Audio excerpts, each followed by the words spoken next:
Thiruvananthapuram corporation ഭരണം BJP പിടിച്ചെടുത്തതിന് പിന്നാലെയാണ് മോദിയുടെ ഈ സന്ദർശനം. ഒന്നൊന്നര സന്ദർശനമായിരിക്കുമെന്ന കാര്യത്തിൽ യാതൊരുവിധ സംശയവുമില്ല. തിരുവനന്തപുരം നഗരത്തിന്റെ വികസന ബ്ലൂ പ്രിന്റ് പ്രധാനമന്ത്രി മേയർ VV രാജേഷിന് കൈമാറും. നഗരത്തിന്റെ വളർച്ചയ്ക്ക് സഹായമാകുന്ന പദ്ധതികളും 2030 വരെയുള്ള വികസന പദ്ധതികളുമാണ് ബ്ലൂ പ്രിന്റിൽ ഉൾപ്പെടുക. വമ്പൻ റോഡ് ഷോ അടക്കം വിവിധ പരിപാടികളോടെ മോദിയെ സ്വീകരിക്കാൻ തന്നെയാണ് BJP നേതാക്കളുടെ തീരുമാനം. 23 രാവിലെ 10 മണിക്ക് തിരുവനന്തപുരത്തെത്തുന്ന മോദി റോഡ് ഷോയ്ക്ക് ശേഷം പുത്തേക്കണ്ടം മൈതാനത്ത് റെയിൽവേയുടെ ഔദ്യോഗിക പരിപാടിയിൽ പങ്കെടുക്കും. കേരളത്തിന് അനുവദിച്ച 4 പുതിയ ട്രെയിനുകളുടെ ഫ്ളാഗ് ഓഫ് മോദി നിർവഹിക്കും. 11 മണിക്ക് പുത്രിക്കണ്ടം മൈതാനത്തിൽ നടക്കുന്ന പൊതുസമ്മേളനത്തിൽ BJP പ്രവർത്തകരെ മോദി അഭിസംബോധന ചെയ്യും. 1/4 ലക്ഷം പ്രവർത്തകരെ സമ്മേളനത്തിൽ പങ്കെടുപ്പിക്കാനാണ് തീരുമാനം. 4 പതിറ്റാണ്ട് നീണ്ട ഇടത് ഭരണം അവസാനിപ്പിച്ചാണ് തിരുവനന്തപുരം കോർപ്പറേഷൻ BJP പിടിച്ചെടുത്തത്. അപ്പോൾ BJPയുടെ നേട്ടം ചില്ലറയ്ക്കല്ല. അതുകൊണ്ട് തന്നെ ആവേശത്തോടുകൂടി തന്നെ അവർ ആ കടമ്പ കടക്കുമെന്ന കാര്യത്തിൽ യാതൊരു സംശയവും വേണ്ട. സംസ്ഥാന ചരിത്രത്തിൽ ആദ്യമായാണ് BJP ഒരു കോർപ്പറേഷന്റെ ഭരണം പിടിക്കുന്നത്. 101 അംഗ കോർപ്പറേഷനിൽ 50 സീറ്റുകൾ പിടിച്ചെടുത്തായിരുന്നു BJPയുടെ വമ്പൻ മുന്നേറ്റം. കോർപ്പറേഷൻ ഭരണം ലഭിച്ചാൽ 45 ദിവസത്തിനകം പ്രധാനമന്ത്രിയെ തിരുവനന്തപുരത്ത് എത്തിച്ച നഗരത്തിന്റെ വികസന പദ്ധതി പ്രഖ്യാപിക്കുമെന്ന് BJP സംസ്ഥാന അധ്യക്ഷൻ രാജീവ് ചന്ദ്രശേഖർ പ്രഖ്യാപിച്ചിരുന്നു. മേയറായി VV രാജേഷ് സത്യപ്രതിജ്ഞ ചെയ്ത 28ാം ദിവസമാണ് മോദിയുടെ സന്ദർശനം. അതേസമയം മാലിന്യ പ്രശ്നം, തെരുവുനായ ശല്യം തുടങ്ങി വിഷയങ്ങളിലാണ് കോർപ്പറേഷൻ ആദ്യം ശ്രദ്ധ കേന്ദ്രീകരിക്കുക എന്ന് മേയർ VV രാജേഷ് വ്യക്തമാക്കിയിട്ടുണ്ട്.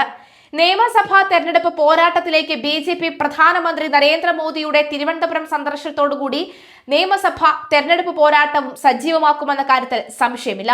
പാർട്ടി പ്രതീക്ഷ വയ്ക്കുന്ന A ക്ലാസ് മണ്ഡലങ്ങൾ ഉൾപ്പെടുന്ന ജില്ലയിലെ മോദിയുടെ സന്ദർശനം BJPക്ക് പ്രതീക്ഷ പകരുന്നുമുണ്ട്. പുതുതായി തെരഞ്ഞെടുക്കപ്പെട്ട BJP ദേശീയ അധ്യക്ഷൻ നിതിൻ നബിനുമായി രാജീവ് ചന്ദ്രശേഖർ അടക്കമുള്ള സംസ്ഥാന നേതാക്കൾ കൂടിക്കാഴ്ച നടത്തി തെരഞ്ഞെടുപ്പ് സംബന്ധിച്ച ചർച്ച നടത്തിയിട്ടുണ്ട്. നിയമസഭാ തെരഞ്ഞെടുപ്പിന് മുന്നോടിയായി ദേശീയ ജനറൽ സെക്രട്ടറി വിനോദ് താവ്ഡെയെ കേരളത്തിലെ തെരഞ്ഞെടുപ്പ് പ്രഭാരിയായും കേന്ദ്ര സഹമന്ത്രി ശോഭ കരന്തൽജയെ സഹപ്രഭാരിയായും നിതിൻ നബീൻ നിയമിച്ചിട്ടുണ്ട്. എന്തായാലും ഈ നീക്കങ്ങൾ അത് വളരെ വ്യക്തവും ശക്തവുമാണ്. ശബരിമല സ്വർണ്ണക്കൊള്ളയും അതുപോലെ തന്നെ AK സെന്ററിലും ഒപ്പം CPMന്റെ പ്രവർത്തകരുടെ വീട്ടിലും ED റെയ്ഡ് നടത്തുന്ന ഈ ഒരു സാഹചര്യവും നിർണായകമാണ്. രാഹുൽ മാങ്കൂട്ടവുമായി ബന്ധപ്പെട്ടുള്ള കോൺഗ്രസിന്റെ പരാമർശങ്ങളോ അതുമായി ബന്ധപ്പെട്ടുള്ള നീക്കങ്ങളോ പ്രധാനമന്ത്രി പറയുമെന്ന് തോന്നുന്നില്ല. പകരം ശബരിമല സ്വർണ്ണക്കൊള്ള കേസുമായി ബന്ധപ്പെട്ടുള്ള നീക്കങ്ങൾ നടക്കാനുള്ള സാധ്യതയുണ്ട്. ഒപ്പം ശരണം വിളിച്ചുകൊണ്ടായിരിക്കാം ഒരുപക്ഷെ പ്രധാനമന്ത്രി നരേന്ദ്രമോദി പുത്രിക്കണ്ടം മൈതാനത്തിലെ പ്രസംഗം ആരംഭിക്കുക എന്ന കാര്യത്തിലും സംശയമില്ല. VV രാജേഷിന്റെ ഒരു നിർണായക നീക്കം തന്നെയാണ് ഇവിടെ സംഭവിക്കുന്നത്. മറ്റൊരു കാര്യം, തലസ്ഥാനം പിടിച്ച തുടങ്ങണം കേരളം പിടിക്കാൻ എന്നുള്ള നീക്കത്തിൽ നിന്നും തലസ്ഥാനത്ത് BJP പിടിക്കുകയും തലസ്ഥാനത്ത് നഗരസഭയിൽ മികച്ച പ്രകടനം കാഴ്ചവെക്കുകയുമാണെങ്കിൽ BJP നഗരസഭ മറ്റാർക്കും വിട്ടുകൊടുക്കാതെ ശക്തമായി തന്നെ മുന്നോട്ട് പോകാനുള്ള സാധ്യതയും വളരെ കൂടുതലാണ്. ചരിത്രത്തിൽ ആദ്യമായി തന്നെ ഗവർണറും കൗൺസിലർമാരെ വിളിക്കുകയും ആനന്ദം പങ്കിടുകയും ചായ സൽക്കാരം നൽകുകയും ഒക്കെ ചെയ്തിരുന്നു. അവിടെ നിന്ന് ആരംഭിക്കുന്നുണ്ട് നീക്കങ്ങളുടെ തുടക്കം. എന്തായാലും പ്രധാനമന്ത്രി നരേന്ദ്രമോദി വരുമെന്ന് പറഞ്ഞാൽ വന്നിരിക്കും എന്നുള്ള മാസ് എൻട്രികളൊക്കെ തന്നെയാണ് സംഘടിക്കുവാൻ പോകുന്നത്. ഇതിനു മുൻപും തിരുവനന്തപുരത്ത് വരുമ്പോഴും റോഡ് ഷോ നടത്തിയപ്പോഴും വമ്പൻ വിജയം തന്നെയായിരുന്നു. അത് അന്നത്തെ നിയമസഭാ തെരഞ്ഞെടുപ്പിൽ പ്രകടമാവുകയും ചെയ്തിരുന്നു. അതേ ആവേശവും അതേ ഊർജ്ജസ്വലതയും ഇത്തവണത്തെ റോഡ് ഷോയ്ക്കും ഉണ്ടാകുമെന്ന കാര്യത്തിൽ സംശയമില്ല. കാരണം പങ്കെടുക്കാൻ പോകുന്ന ലക്ഷക്കണക്കിന് ആളുകളാണെന്ന കാര്യത്തിലും സംശയമില്ല. എന്തായാലും VV രാജേഷും ശക്തമായ മുന്നേറ്റം നടത്തിയാണ് ഈ ഒരു തെരഞ്ഞെടുപ്പ് നടന്നത്. മാത്രമല്ല ഈ മുൻ IPS ഉദ്യോഗസ്ഥ കൂടെയായ R ശ്രീലേഖയുടെ നീക്കവും എന്താണെന്ന് കാത്തിരുന്ന് കാണേണ്ടതുണ്ട്. കാരണം ഗവർണർ വിളിച്ച ചായ സൽക്കാരത്തിൽ നിന്നും ശ്രീലേഖ മാറി നിന്നിരുന്നു. പ്രധാനമന്ത്രി നരേന്ദ്രമോദി വരുമ്പോൾ എന്തായിരിക്കും ശ്രീലേഖ കാട്ടിക്കൂട്ടുക എന്ന് കാത്തിരുന്ന് കാണാം. എന്തായാലും പ്രധാനമന്ത്രി വരുന്നത് ചില്ലറ പണിയൊന്നുമല്ല മുഖ്യമന്ത്രിക്ക് നൽകുക എന്ന കാര്യത്തിൽ യാതൊരു സംശയവും വേണ്ട.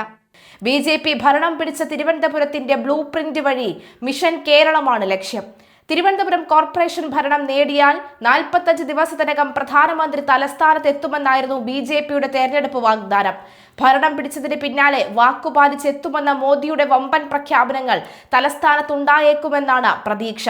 വികസിത തിരുവനന്തപുരത്തിന്റെ ബ്ലൂ പ്രിന്റ് പ്രധാനമന്ത്രി പുറത്തിറക്കുന്നതാകും ഏറ്റവും ശ്രദ്ധേയം. കേരളത്തിൽ നിന്നുള്ള അമൃത് ഭാരത് റെയിൽ സർവീസ് അന്നേ ദിവസം പ്രധാനമന്ത്രി ഫ്ളാഗ് ഓഫ് ചെയ്യും.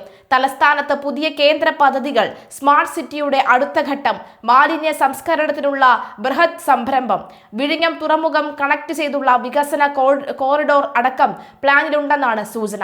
വെള്ളിയാഴ്ച പുത്തരിക്കണ്ടം മൈതാനത്താണ് പരിപാടികൾ. ആദ്യം അമൃത് ഭാരത് സർവീസ് ഉൾപ്പെടെ 4 പുതിയ ട്രെയിനുകളുടെ ഫ്ളാഗ് ഓഫ് ചെയ്യും. പിന്നാലെയാണ് BJPയുടെ പൊതുസമ്മേളനം വമ്പൻ വിജയമാകുമെന്ന് BJP സംസ്ഥാന ജനറൽ സെക്രട്ടറി S സുരേഷ് പറഞ്ഞു. തദ്ദേശ തെരഞ്ഞെടുപ്പിലെ വിജയികളെ മോദി അഭിസംബോധന ചെയ്യും. പ്രധാനമന്ത്രിക്ക് മുമ്പേ എത്തിയ അമിത്ഷാ സംസ്ഥാന BJPക്ക് മുന്നിൽ വെച്ചത് മിഷൻ 2026 തന്നെയാണ്. പ്രധാനമന്ത്രി കൂടിയെത്തുന്നതോടുകൂടി തെരഞ്ഞെടുപ്പ് ഒരുക്കങ്ങൾ BJP സജീവമാക്കും. അഴിമതി ചെയ്യാൻ ഒരാളെയും അനുവദിക്കില്ല എന്ന് തിരുവനന്തപുരം മേയർ VV രാജേഷ് പറഞ്ഞതും കോർപ്പറേഷൻ ഉദ്യോഗസ്ഥരോടാണ് മേയർ ഇക്കാര്യം വ്യക്തമാക്കിയത്. ഭരിക്കുന്ന പാർട്ടിക്ക് പണം സമ്പാദിക്കാനുള്ള കറവ പശുവല്ല കോർപ്പറേഷൻ എന്നും രാഷ്ട്രീയ പാർട്ടികളുടെ ഫ്ലക്സ് പരിപാടി കഴിഞ്ഞാൽ നിർബന്ധമായും മാറ്റണം. 10 മുതൽ 5 മണി വരെ ജോലി ചെയ്യുന്നെന്ന് ഉറപ്പാക്കണം. കൊടി കെട്ടുകയോ പാർട്ടി പ്രവർത്തനമോ ചെയ്യാം, പക്ഷെ ജോലി സമയത്ത് പാടില്ല. ജനങ്ങളോട് സൗഹൃദപരമായി പെരുമാറണം. അനാവശ്യമായി ഫയലുകൾ പിടിച്ചുവെക്കരുത് എന്നീ നിർദ്ദേശങ്ങളാണ് മേയർ VV രാജേഷ് നൽകിയിരിക്കുന്നത്. തിരുവനന്തപുരം കോർപ്പറേഷൻ മേയറായി BJP നേതാവ് VV രാജേഷിനെയാണ് തിരഞ്ഞെടുത്തത്. രാജേഷിന് 51 വോട്ടാണ് ലഭിച്ചത്. സ്വതന്ത്രനായി ജയിച്ച പാറ്റൂർ രാധാകൃഷ്ണൻ BJPക്ക് വോട്ട് ചെയ്തു. കോൺഗ്രസിന്റെ 2 വോട്ടുകൾ അസാധുവുമായി. Nanthancode councillor KR Cleetus, Venganoor councillor S Lathika എന്നിവരുടെ വോട്ടുകളാണ് അസാധുവായത്. ഒപ്പിട്ടതിലെ പിഴവാണ് കാരണം. കോൺഗ്രസ് വിമതനായി പൗണ്ട് കടവിൽ മത്സരിച്ച് വിജയിച്ച സുധീഷ് കുമാർ വോട്ടെടുപ്പിൽ നിന്ന് വിട്ടുനിന്നിരുന്നു. വോട്ടെടുപ്പിന് തൊട്ടു മുൻപായി BJP കൗൺസിലർമാർ ദൈവങ്ങളുടെ പേര് പറഞ്ഞ് സത്യപ്രതിജ്ഞ ചെയ്തതിലെ ചട്ടലംഘനം CPM കൗൺസിലർ SP ദീപക് ചൂണ്ടിക്കാട്ടിയെങ്കിലും കളക്ടർ നിരസിച്ചിരുന്നു. സത്യപ്രതിജ്ഞയ്ക്ക് മുൻപ് ഇത് ഉന്നയിക്കണമെന്നായിരുന്നു അന്ന് കളക്ടർ അനുകുമാരി പറഞ്ഞത്. കയ്യടിയോടുകൂടിയാണ് BJP അംഗങ്ങൾ കളക്ടറുടെ വാക്കുകളെ സ്വീകരിച്ചത്. സത്യപ്രതിജ്ഞ കഴിഞ്ഞ ഫോമുകളിൽ ഒപ്പിടുകയും യോഗത്തിൽ പങ്കെടുക്കുകയും ചെയ്തതോടെ അംഗങ്ങളായി മാറിയെന്നും ഇനി പരാതിയുണ്ടെങ്കിൽ കോടതിയെ സമീപിക്കാമെന്നും കളക്ടർ വ്യക്തമാക്കി. തുടർന്ന് വോട്ടെണ്ണലിലേക്ക് കടന്നു. ഭരിക്കുന്ന പാർട്ടിക്ക് പണം സമ്പാദിക്കാനുള്ള കറവ പശുവല്ല കോർപ്പറേഷൻ എന്ന് തിരുവനന്തപുരം മേയർ VV രാജേഷ് പറഞ്ഞത് മുതൽ തന്നെ തിരുവനന്തപുരത്തുകാർ കൈയടിക്കുകയാണ്. ഇതാവണം മേയർ, ഇങ്ങനെയാകണം മേയർ എന്നൊക്കെയായിരുന്നു പിന്നീടുള്ള വാർത്തകൾ.